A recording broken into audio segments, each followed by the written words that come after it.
Hi guys, Jackie with Famished Farm, and I am here for the September recap for the year of Minimal Me. Why are we doing this? This is Rod and I, two retirement age people, trying to make sure that we can live comfortably into our retirement.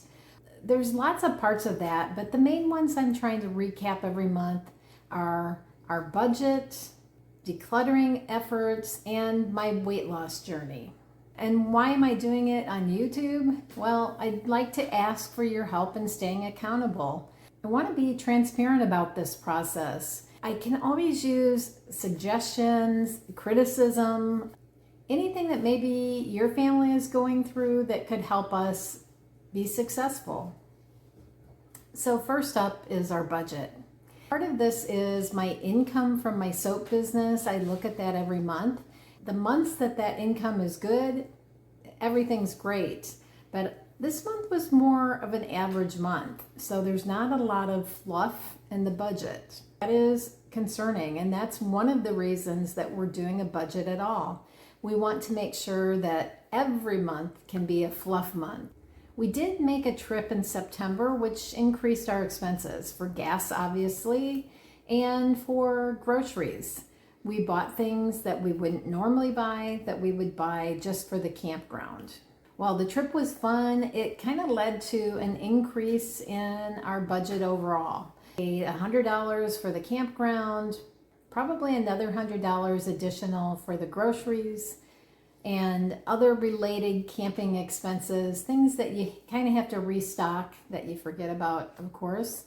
This, again, is part of the budgeting process. When we sat down in January and made the budget, I forgot a lot of things. Now, after this year's budget, we'll have a much better picture next year of what to be looking for and what to budget for. It will make us more prepared. So groceries expenses are a big category for us. And by big, I mean that it's the one that I personally can impact the most by what I choose to make for dinner. Using my meal planner really helps for that. It also makes me aware of what things I have in storage, whether it be on the canning shelves in the basement, items in the freezer, and the things in the pantry. All of that helps to keep the budget lower. It helps to keep the expenses for the groceries lower. Most of the items that are already in my pantry were purchased in a budget conscious way. I'm cheap, I'm thrifty. So I've put a lot of thought into the items I keep in my house. So if I can utilize those items, that is the ideal, and that's what I'm going for. A month where you have a trip out of town, those things kind of get blown. And this was no exception, although we're camping, so that lodging expense that you might have spent money for a hotel was about $25 a night. We kind of blew the budget a bit for the wedding, but it could have been a lot worse. In the future, we're going to have more of these kind of trips, more family things to go to up north that we want to attend. And if it's during camping season, let's do that. It still continues to be pretty hot down here, so our electric expenses are again running high. And this might be the 5th month or so that the electricity has been about $35 higher than our previous high. $35 a month is not a huge amount of money. When you broadcast that $35 across the whole summer, though, then that adds up to a little chunk of money. This gives me more information to budget more accurately next year, and it's kind of eye-opening. Another expense we had during the month of September was having to call out a plumber. That ended up being $150. Nobody wants to pay the plumber unless it's something you've planned. And granted, yes, this was not needing to dig a new septic system or replumb the house. It was a clogged pipe. Unfortunately, not a clogged pipe that we could handle because it runs into our grease trap, and the snake that's required to do that is longer than what we have. So it's just an expense that I'm going to have to plan on being a semi-recurring expense. And again, gives me more information for the budget going forward. Now let's talk about weight loss. And I'm really happy to report that the month of September was really good.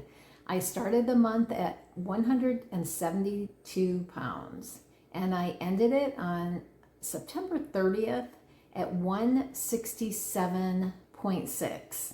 So I'm very happy about that. And remember, I'm losing weight with the assistance of Mounjaro. That's one of the diabetic weight loss medications.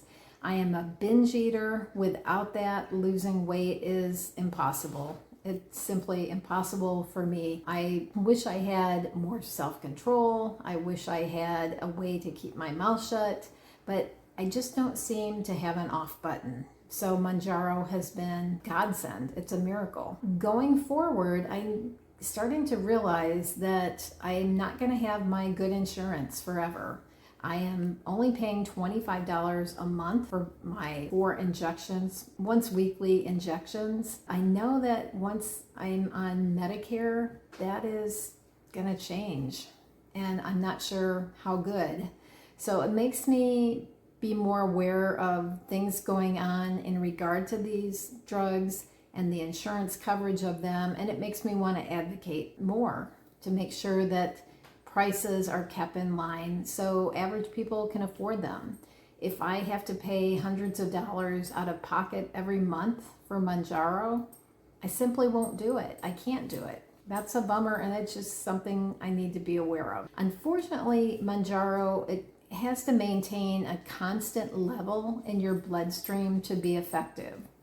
So while some people, probably not the diabetics that are taking this for weight loss, some of those people are simply going to be able to maintain their weight loss once they go off the drug. For most of us, that's not going to be reality. Most of us are probably going to put at least part of the weight back on. And I think there's been a 7-year study that showed just that. And on the decluttering front, I'm really happy to report that we have officially gone through every box that we moved from Florida to Illinois and then down to Alabama. That doesn't mean that we have done the final sort on all of those boxes. I'm pretty confident now that I've done everything I can do to help that whole decluttering process. The rest is going to be pretty much up to Rod when it comes to individual tote boxes. A lot of the things down there are pictures, his family pictures, his dad's business, and things that Rod just needs to go through. The flip side of that is that now I can get everything organized and get that space looking more like a living space than a storage space, which will make my OCD side of my personality much happier. And the last category is mental health. I'm happy to report that after a really sad June and July, things are looking much brighter. We had a wedding, we've had a girls' trip with my sister, and even I think Rod would say that time is helping heal those wounds from the summer. September ended on a very positive note. I'm happy to report. So guys, that is our month recap, and I hope you will leave some comments down below. We're really hoping to make this into a conversation. Give us some ideas. What is your family finding success with? What are your challenges? Where are you really hurting? I love comments, suggestions, criticisms, whatever you can throw at me will just help us make this a better process for next year, and it makes us more prepared for our retirement in the future. And that's kind of the key for us. We want to be prepared and we want to be self-reliant. And we want to make sure that we're going to thrive in our retirement. We want to be comfortable and we want to be active, and we're looking forward to the next couple of decades. Thanks for being here, guys. Again, if you have comments, suggestions, leave them in the comments down below, and we'll see you next month for the next recap. Thanks for being here.